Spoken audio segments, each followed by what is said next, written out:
guys? Stephen Jeffrey of SJ Relics, and today I wanted to talk about the Schrade Oldtimer 50 TG.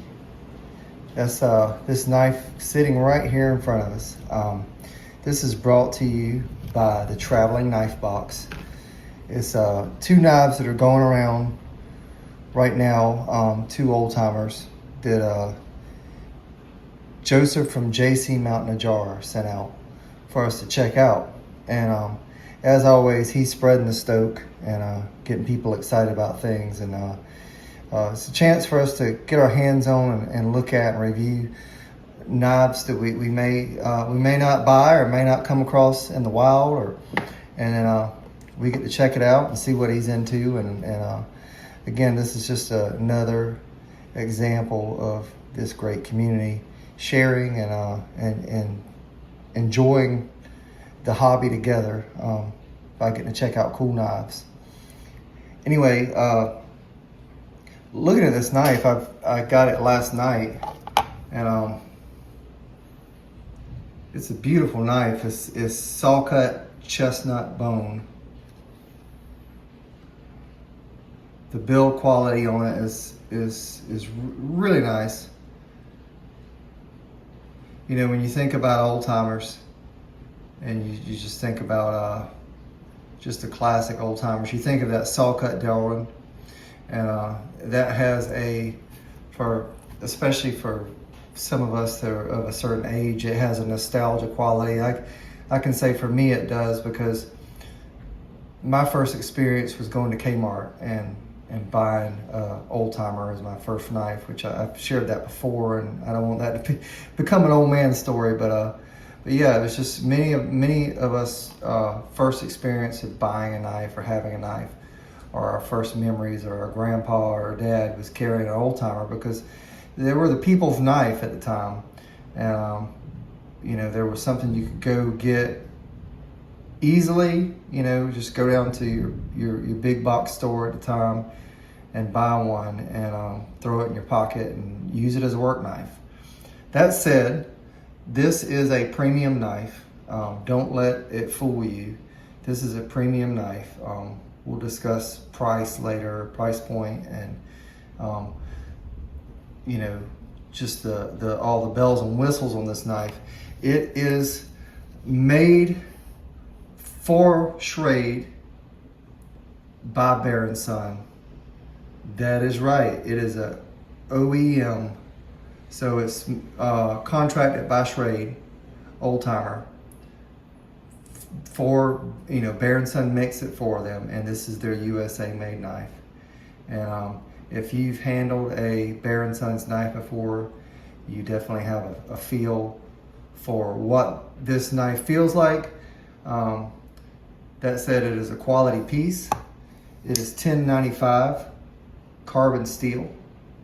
You can see the Oldtimer tang stamp right there, USA. There, check that out. Look at that. This is a new function I learned here. There's the shield, Oldtimer shield there. The shield's very flush. It's just a little below that saw cut bone. There, look, you can see those cuts down there. This is not like a traditional saw cut. You can see it's got, you know, it's more of the straight line. Anybody who's scored a 2x4 to get it to bend, or you know, a piece of wood to get it to bend, it's kind of like where you just run the saw. Lots of little lines. Nice texture though. Looks good. Look at that blade.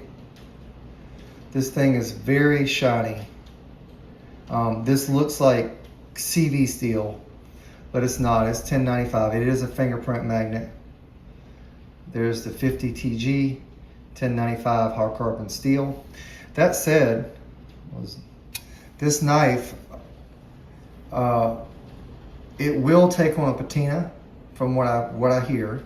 It does, however, take a little more to get it to patina and all, because of, it's the polishing, the process that they use, and it's however they treat their metal. But it will over time take on a nice patina, which we all love in our traditional knives. This is a traditional knife in every way. Again, just a beautiful knife. That said, it's the feel to me is something, you know, it feels like an old timer, but when looking at it, first impressions, it feels kind of like a Bear & Son. Just saying. It's as thin as a Sodbuster Junior, the Bone series, but it does have a nice little swell here. You know, it does taper down, so it's not straight. You know, I'm going to use this Roper as an example. You see that the Roper is really straight, but the Sodbuster Bone knives, I'm going to put these two together because these are very similar in build as far as thickness. But the Sodbuster Bone knives are very thin. Anybody's handling one. This is a Roper. If you haven't seen one of those. And the reason I have this Roper out here is because I'm going to discuss this blade shape. So this blade shape, the Bruin was more of a spear point. This has more of a Sodbuster type blade. And I mean Sodbuster in the traditional sense, where this Roper is a lockback, just like this knife. Just like the original Bruin was, it's a lockback. This is a lockback. As you can see, the blade is a more refined Sodbuster blade. A Sodbuster blade has more of a snub nose. So that said, let's compare these three. Here's a Sodbuster Junior in carbon steel, I might add. And so, as you can see, you know, this has more of that snub nose. All these are, you know, labeled a Skinner blade. Of course, this case is in carbon steel. It has a little bit of a duller, less polished finish, so you can see side by side. This is more of a high polished finished look. It will take on a patina. It just takes a little more to patina that blade. Of course, this has nickel silver bolsters, and then there's a bear head back here, where if you get your case full bone, you know, Sodbuster Junior, it's bone all the way across. Those knives can be prone to cracking and chipping, and I imagine with these two pins back here, that could be a problem. Though I have watched some videos where people have said they've just thrown them in their pocket and they've had no problems with the bone chipping or breaking. And anyway, it's a good knife. It's a stunner for sure. Now that said, I'm gonna remove this. The reason I want to compare these two, one is these are both lockbacks, same build. You know, as far as shape, of course, this is a much more expensive knife. This is a premium knife, but just the same kind of look as far as the two. They just have, you know, they silhouette one another very well as far as their look and then their thickness. Of course, this is thicker, but then when you get into the meat portion of the handle down here, they're kind of the same shape. That said, the Sodbuster is less refined. This has definitely more refined shape, more refined blade. It has a little bit of I'd say a little bit of a clip point blade, and just it's not as snub nose. Now that said, removing that out of the picture, let's see if I can get this bad boy in here because it is a big one. This is a Moormaker, and of course this Moormaker was made again by Bear & Sons for Moormaker. Again, it is another lockback. It is equivalent to a full-size Sodbuster, but with a lockback. It's a work knife.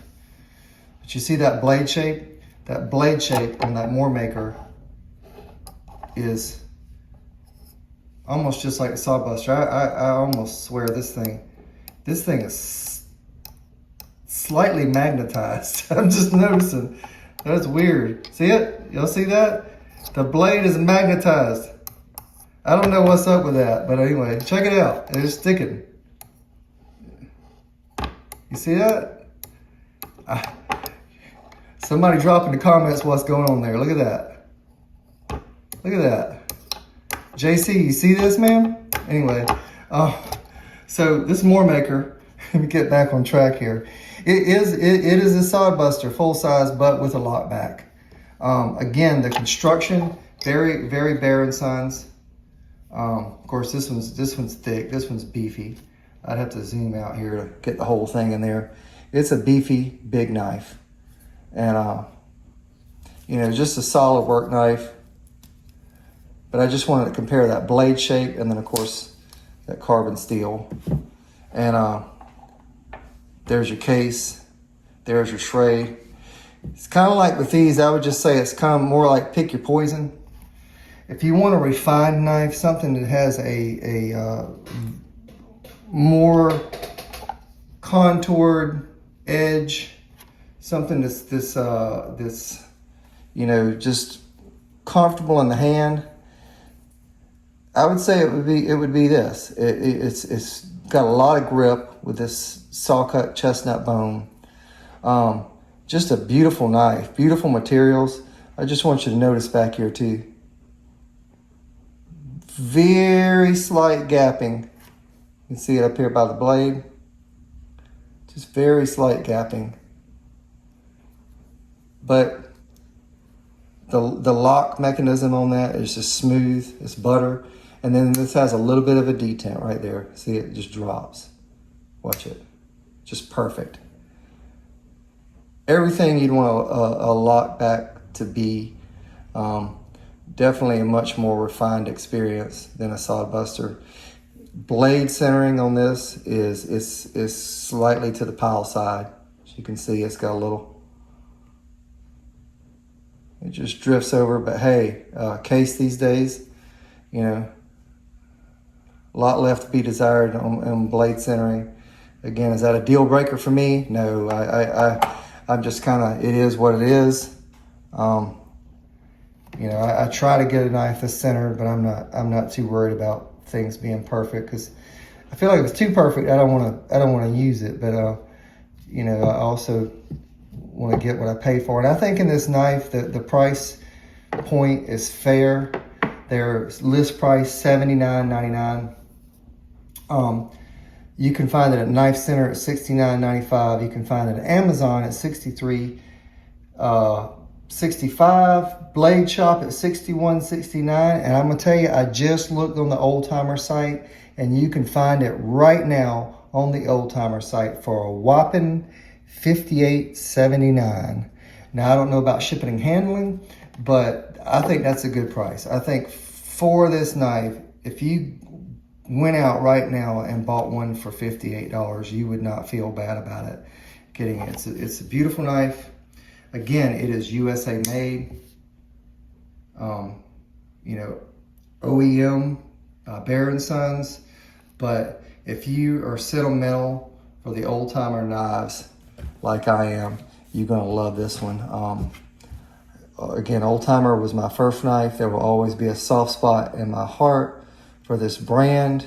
I've bought many of the tailor-made, made in China Old Timers that I carry and use and enjoy, but this is a step back to form, and it is beautiful. It is. Is it perfect? No, it's not. You know, it's. But that said, it's something that you would use. It's cheaper than a case. But it has that very familiar, those very familiar lines, very case-like lines. Is it the 50 TG of the past? No, it's not. It's actually probably a little more refined than that. Though I like those, and like I say, the blade shape on those are different. They're a little more, from what I remember and what I've seen, they're a little more spear pointed, where this is more in the sod buster line. The lockup on this is really good. Again, fit and finish is good. No proud pins. My only concern is if this thing were dropped, it might, with those two pins there, it might take a licking. But that is same thing they did on the Roper, but this Roper is Delrin, and so it's just kind of is what it is. But this bone is beautiful. I like it. I like it. If I had the opportunity to buy one of these or came across one, I I would hop right on it. Again, this is the Oldtimer 50 TG in the traveling knife box. I want to give a big shout out to JC Mountain Jar. He is constantly up in his game, and spreading the stoke and giving us a chance to get our hands on some knives that we don't get to see or enjoy every day, because you get as many as you can, but you can't buy everything. And so this is awesome. This definitely has been a delightful experience. Again, there's another Oldtimer coming up, and I can't remember the model number right now, and I'm not going to try to remember, but I'm going to be bringing that knife as its own separate thing, because I feel like it does deserve some attention. It's one of their more budget conscious knives. They run in the $27 range. I think you're going to be impressed, because it's something real different for Oldtimer. I think they're really trying to step their game up and really trying to capture their place in the market again. And if this is any sign of things to come, I like the direction they're going, and I will definitely be trying to get my hands on some of these USA-made Oldtimer knives. Anyway, have a great and wonderful day. Get out, do something, wherever you go, whatever you do, carry a good knife. Stephen Jeffrey of SJ Relics. Thank you, and God bless.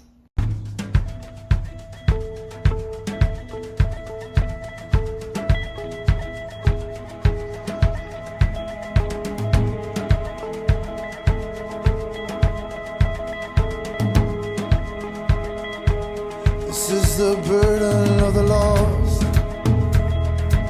to save a soul at any cost. Oh, how a king suffered and died, if only for just one life.